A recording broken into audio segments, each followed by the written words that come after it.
Assalamualaikum warahmatullahi wabarakatuh. Yang terhormat Bapak Kepala Sekolah Agus Susilo SPD ME, yang terhormat kepada Waka SMA Negeri 1 Rejoso dan Bapak Ibu guru semua, terima kasih sudah menyempatkan waktunya untuk mendengarkan dan berbagi praktik baik oleh narasumber praktik baik. Langsung saja pembukaan mengikuti pembicara yang pertama tadi. Di sini saya sudah melakukan praktek baik, praktek pembelajaran dengan judul pembelajaran berbasis tantangan media dengan media barcode scanner. Bapak Ibu guru, pengalaman saya selama 1 tahun menerapkan kurikulum Merdeka ini, ternyata pada saat pembelajaran bahasa Indonesia itu banyak sekali permasalahan, terutama permasalahan di siswa. Tentu hal ini terjadi juga di pembelajaran Bapak Ibu guru. Contohnya yang pertama adalah siswa terlalu banyak bermain gawai di kelas atau bermain HP. Apakah seperti itu Bapak Ibu? Ya. Yang saya alami, apakah juga Bapak Ibu alami? Ya, sepertinya seperti itu. Selain itu, siswa juga cenderung tidak aktif atau pasif. Maksudnya pasif di sini anak itu tidak mau terlibat langsung dalam pembelajaran, hanya kesannya mendengarkan gurunya saja pada saat menerangkan atau pada saat memberikan instruksi. Sehingga dari permasalahan-permasalahan ini saya sebagai guru itu berefleksi, apa kekurangan saya dalam pembelajaran? Ternyata salah satu kekurangan itu adalah dalam penggunaan media. Jadi selama ini penggunaan media yang saya gunakan itu masih hanya sebatas buku teks saja, buku teks, media PowerPoint, buku teks, media PowerPoint. Mungkin anak-anak merasa bosan dengan media yang sudah saya berikan.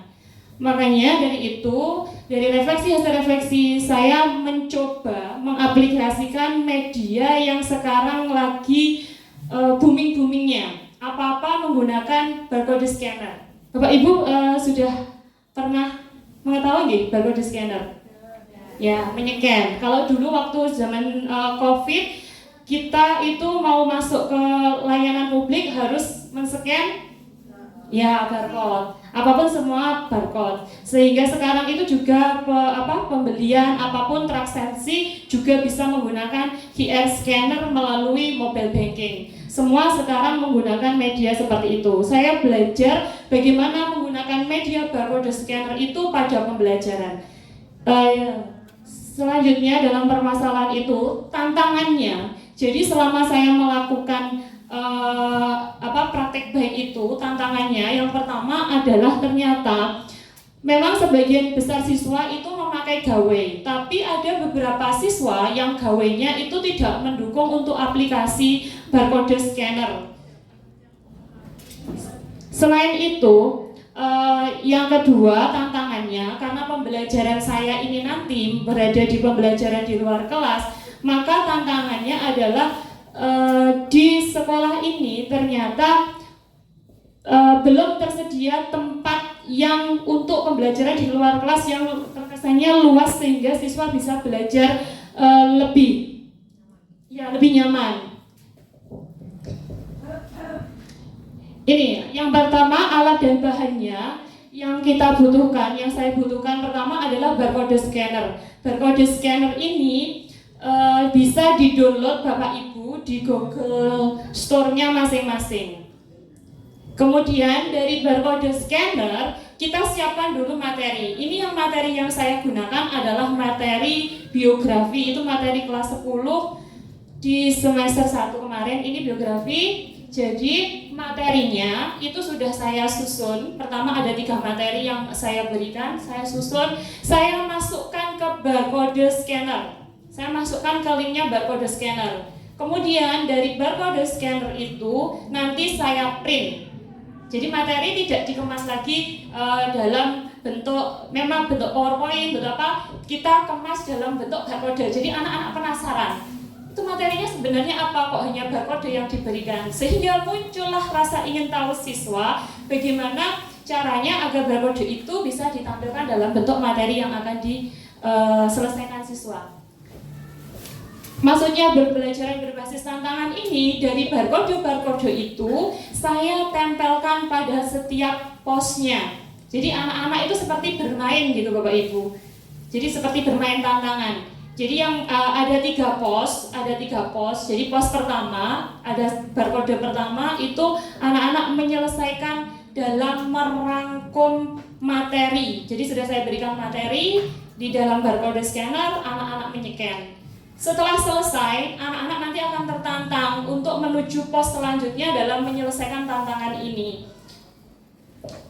Nanti yang nomor 1 yang sudah selesai menyelesaikan tantangan di pos 1 itu mendapatkan privilege atau mendapatkan keuntungan. Apa keuntungannya? Menentukan pos selanjutnya di mana. Kemarin ketika praktek baik yang saya lakukan, pos 1 itu berada di kelas. Kenapa kok berada di kelas? Karena di dalam pos 1 kita harus mengkondisikan siswanya dulu. Dikondisikan siswanya, diberikan arahan, setelah itu barcode di pos 1 ditempelkan, siswa men-scan dan menyelesaikan tantangan, kemudian pemenang di dalam tantangan pertama itu menuju pos kedua, dan selesai di pos kedua menuju ke pos 3 selanjutnya. Dan yang terakhir nanti ada di pos terakhir, itu ada refleksi dan umpan balik dari siswa.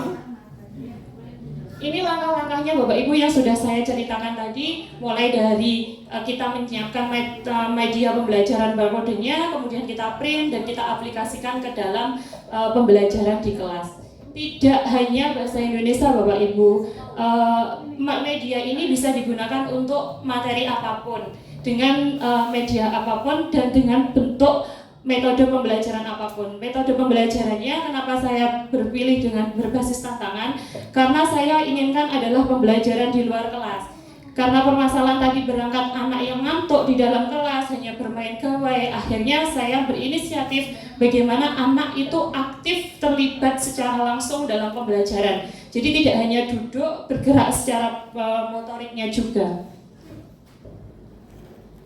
Selanjutnya hasilnya ini dari segi dampak yang diperoleh siswa ada 3 hasil Bapak Ibu, secara kognitif, secara afektif, dan secara psikomotorik. Secara kognitifnya siswa itu memperoleh pengalaman yang baru dalam pembelajaran dan suasana pembelajaran yang baru dengan kemampuan bagaimana memecahkan, bermain dengan waktu, menyelesaikan sebuah tantangan yang diberikan oleh gurunya, memecahkan masalahnya dengan cepat. Itu secara kognitifnya. Secara afektifnya, di sini anak juga belajar bagaimana menumbuhkan karakter. Karakter apa? Karakter daya saing, karakter kompetitif terhadap teman-teman yang lain, terhadap siswa yang lain. Itu yang dibentuk karakternya, sportif dan jujur. Bagaimana kejujuran siswa itu juga di sini terlihat. Secara psikomotorik, karena pembelajarannya ini siswa juga bergerak, tidak hanya duduk saja, maka psikomotoriknya anak ini juga berkembang Bapak Ibu. Ternyata anak ini juga bisa lari cepat. Saya lihat selama praktek pembelajaran kemarin ada anak yang larinya cepat. Itu terus di luar sehingga itu tadi secara psikomotorik bergerak dan tidak membuat anak mengantuk. Memang Bapak Ibu, kelemahan dari pembelajaran ini yang saya rasakan adalah kepengawasan. Jadi guru itu kepengawasannya bekerja lebih berat karena mengawasi anak pembelajaran di luar kelas. Tapi kalau menurut saya, kalau anak SMA itu tatarannya sudah dewasa, kita hanya tinggal memfasilitasi bagaimana keinginan siswa itu seperti apa. Ini Bapak Ibu secara hanya gambaran, mungkin Bapak Ibu hanya bisa membayangkan pembicaraan saya tadi hanya bisa dalam bayangan. Bapak Ibu bisa melihat langsung videonya, itu sudah saya unggah di akun YouTube saya, Lina Andria, seperti ini Bapak Ibu, bisa di-subscribe. Mohon maaf nih sambil promosi nggih. Oh iya. Buka YouTube-nya. Yang pertama kali Ibu lakukan, buka dulu YouTube-nya. Cari nama.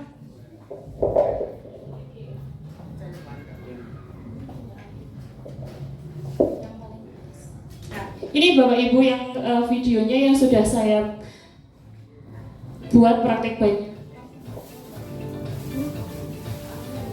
Nah,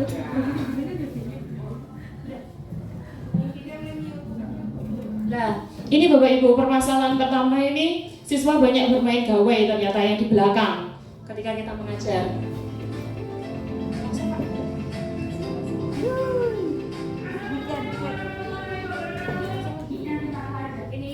Langkah pertama, guru menjelaskan dulu tentang media dan metode pembelajarannya.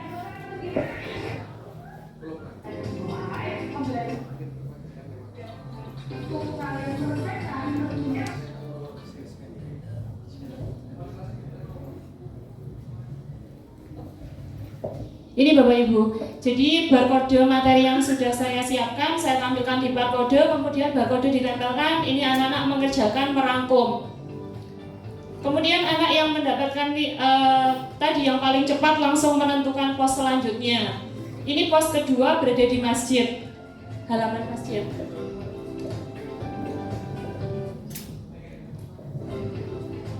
Lanjut, terakhir sampai ke ini Bapak Ibu. Ini, jadi ini paling penting juga dalam pengaplikasian praktek baik atau pembelajaran yang sudah kita lakukan selama ini. Ternyata kita tuh lupa dalam hal berefleksi. Maksudnya berefleksi, selama pembelajaran tadi yang sudah saya lakukan itu saya kembalikan ke siswa. Saya tanyakan ke siswa, bagaimana perasaan siswanya, apa yang dirasakan siswanya, apa yang diperoleh siswanya, dan keinginan siswanya apa. Ini bagian dari refleksi Bapak Ibu.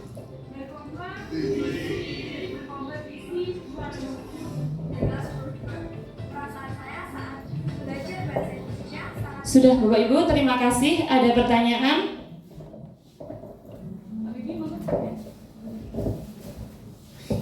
Assalamualaikum warahmatullahi wabarakatuh. Terima kasih Bu Dina atas kesempatannya.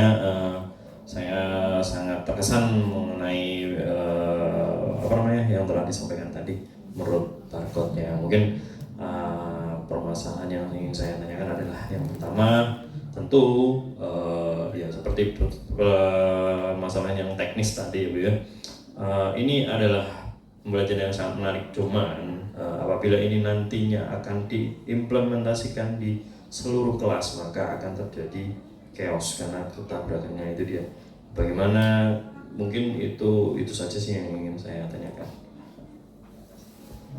Terima kasih Bapak Wibi atas pertanyaannya. Memang betul Bapak Ibu, kalau ini kita laksanakan secara bersama-sama itu akan terjadi chaos itu kondisi gimana semua yang terjadi keluar ya, sehingga Bapak Ibu guru kesulitan dan lain-lain. Mungkin Bapak Ibu ini kita perlu lakukan koordinasi lagi.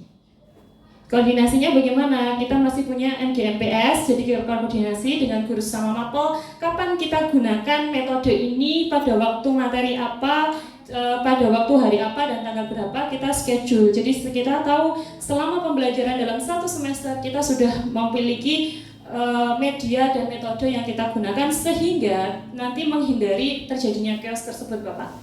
Seperti itu. Terima kasih. Monggo Bapak Ibu ada pertanyaan? Sudah. Terima kasih.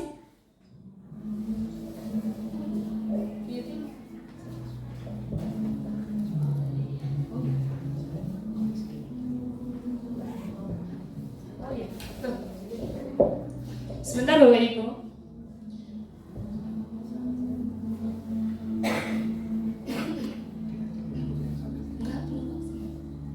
Bapak Ibu, saya mohon bantuannya sama seperti dengan Pak Pras tadi mengisi link umpan balik yang sudah saya lakukan.